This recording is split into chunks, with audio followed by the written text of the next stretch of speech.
Hey everyone, welcome back to the Skyridge Games channel, where today is time for another potential project preview video. That's a lot of P's, that's some alliteration right there. Let's go with that. A 3P reveal. That sounds wrong. We'll find a better name for it eventually. But today's project, something I'm very excited for, something I've been working on for a little while now. We don't have a theme quite yet or a name, but let's go ahead and just refer to it by what it is.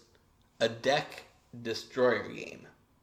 A lot of you in the board game community may be familiar with the general deck builder format, where each player starts with a basic deck, and then there's some sort of big marketplace to increase your power, and you do all sorts of cool things, or cool win condition, whatever it may be. And this is my little twist to that, where instead of kind of building a deck for yourself, you're building it to defend against other players who are attacking your deck and trying to deplete your resources one by one. So it's a very tug-of-war thing of, do you want to be aggressive and try and just go right for your opponent, or do you want to try and prep your defenses knowing that your opponent's going to try and come after you? So very much resources work on both players' turns, which is the kind of play that I'm very excited for. A couple of little rules and tricks I've thought of while testing. And without further ado, let's go ahead and check out the game, shall we? To get started, each card begins with a 10-card basic deck. This deck is filled with two kinds of cards, both gold coins to buy things with from the marketplace, and your basic sellswords that have one attack and one defense, so they can equally attack and defend against the other player. The marketplace itself is this big thing. That's filled with all sorts of cards to power up each individual deck, just like in any other deck builder. At the beginning of the game, of course, it's shuffled up, and top 4 cards will be dealt out to the marketplace. We have this.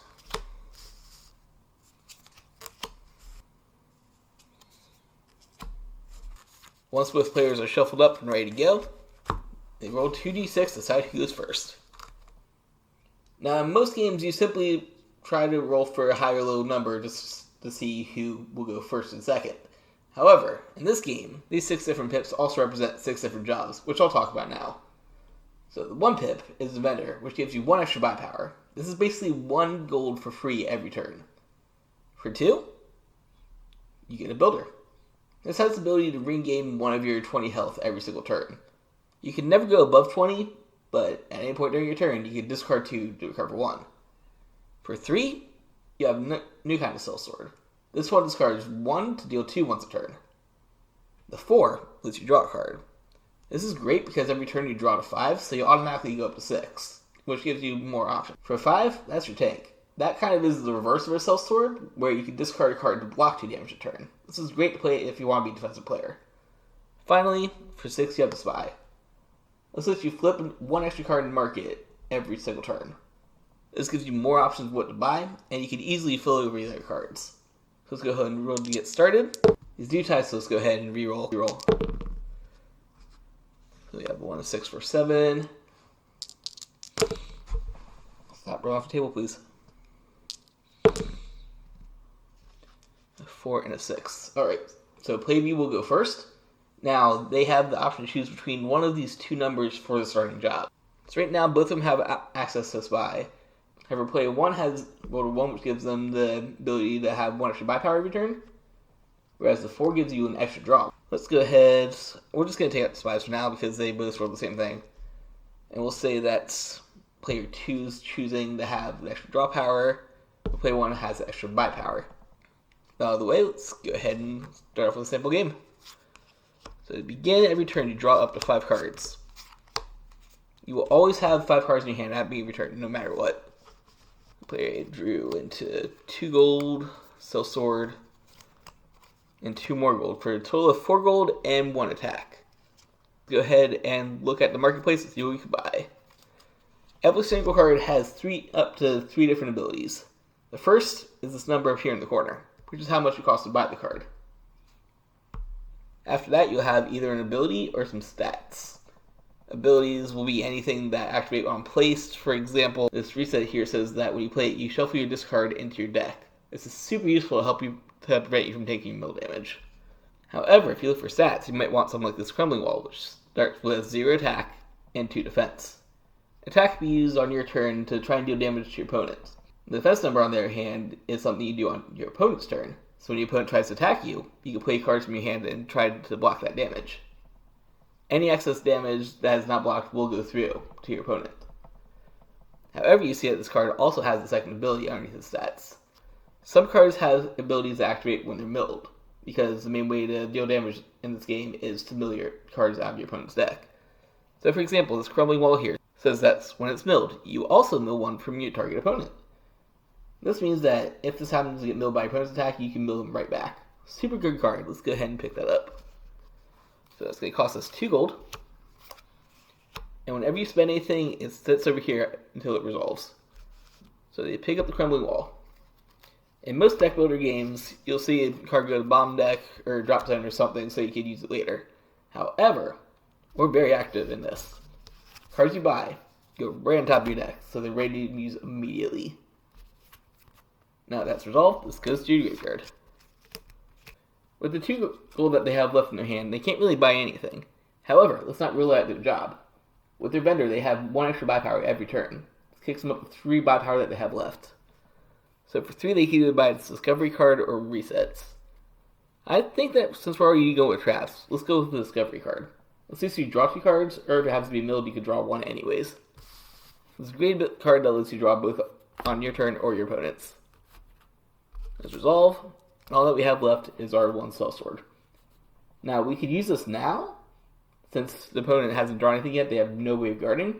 However, let's go ahead and hold on to be a little defensive. So we keep the 1 card in our hand, and pass for turn. At the end of the turn, we have to fill up the remaining market spaces until there's 4 once again. Second turn. 4 and 5.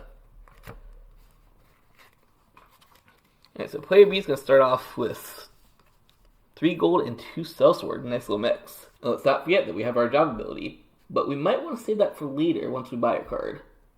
And I'll show you why in a sec. So we have 3 gold. Let's go ahead and use those now. We can use that for this good reset, which we talked about earlier, or we can pick this brand new treasure chest that just got revealed, which provides you with 2 gold when you play it. Let's go ahead and pick it up so we can buy more stuff later. Actually, why wait for later when we can do it now? Don't forget that with the Researcher power, you have the ability to draw an extra card every turn. So let's go ahead and pick that up now, shall we? But enough buying stuff. Let's go ahead and attack. So we have 2 Sellswords in our hand this turn. And I'm feeling a little aggressive, so we'll use them now. So we declare our attack for 2, with the 2 Sellswords added together. After this, your opponent has a chance to guard. As you remember, they kept the Sellsword just for this kind of occasion. So let's go ahead and activate that to block 1 of them. So the 1 and the 1 neutralize, and only 1 damage goes through. When you deal damage, you flip over the top card of the deck. These activate 1 at a time in case anything like a trap may resolve. For example, remember that discovery they bought last turn that said that they draw a card from milled? Guess what's happening now. After everything resolves, we calculate damage, and they've lost 1, go down to 19. First player's still at 20 because nothing's happened to them yet. That said, they've used everything they had, so that's the turn. Let's go ahead and fill the marketplace back up, and the next player draws. Since we're back at 1 card in hand, we're going to draw 4 cards this turn to go back to our 5.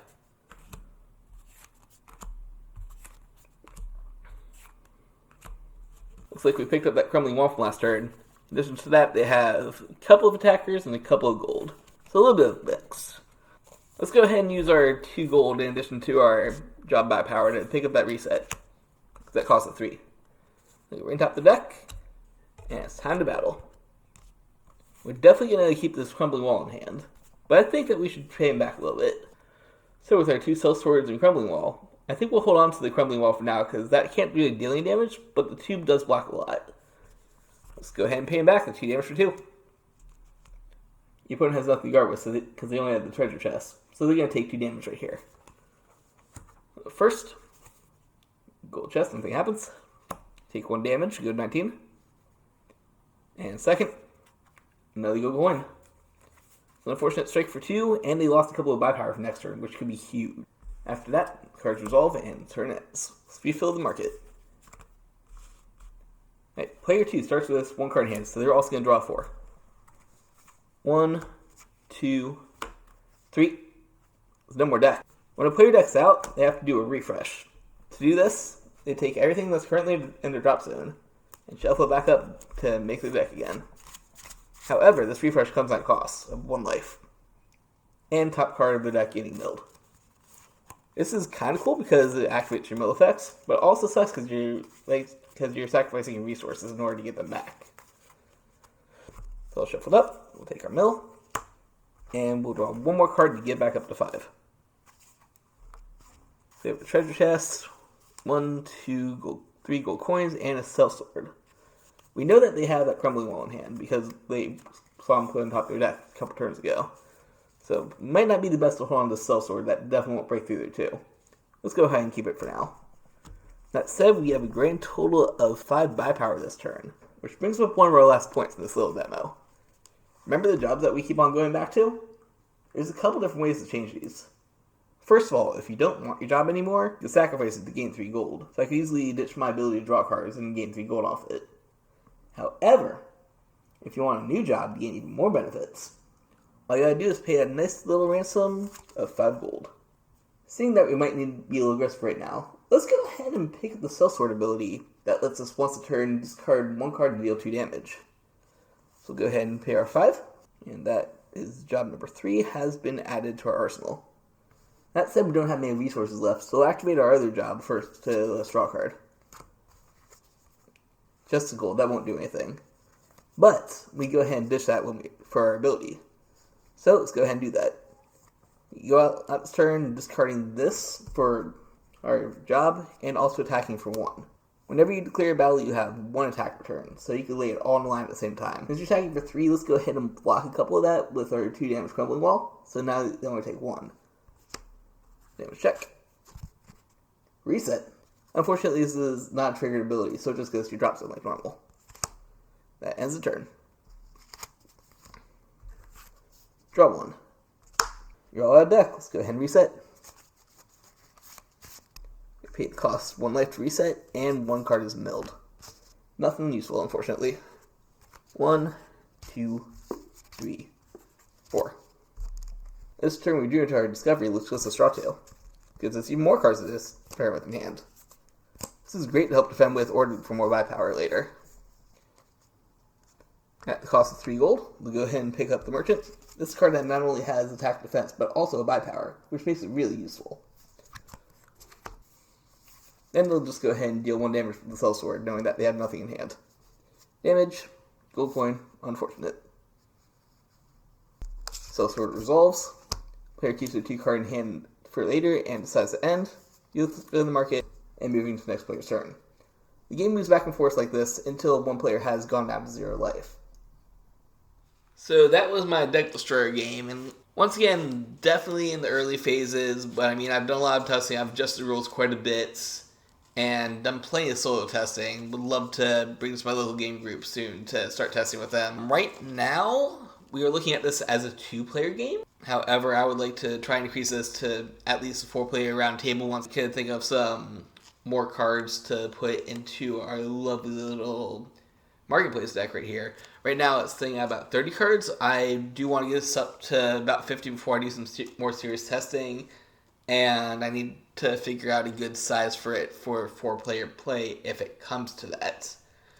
But what do you guys think? Go ahead and comment down below. I am very interested in your ideas. Once again, this is not just my place to post these things, but it is part of a much larger gaming community. So I'd love to hear all your comments on this kind of production so we could look to advancing things in the future to the next step and more testing and all that fun stuff. As always, if you enjoy these videos, don't forget to leave a like. It really does help with the algorithm, spread the word out there, all that fun stuff. Subscribe if you're new. I mean, I know I don't post here as nearly as much as I do on my main channel, so be sure to check out Skyridge. There'll be a video up about time that this drops as well. And there will be a new update video talking kind of about my infrequency here coming in the near future, so be sure to check that out. Anyways, I'm not going to show for sponsors or anything because that all goes up there. But spoilers for the video, we are currently working on a couple of things, like a Patreon, and I'll have more details on that later. But until next time, this was yet another Triple P production, another potential project presentation. sounds wrong. I need to think of a name for this. Comment down below what you think this series should be called. Thanks for watching and enjoy the rest of your day.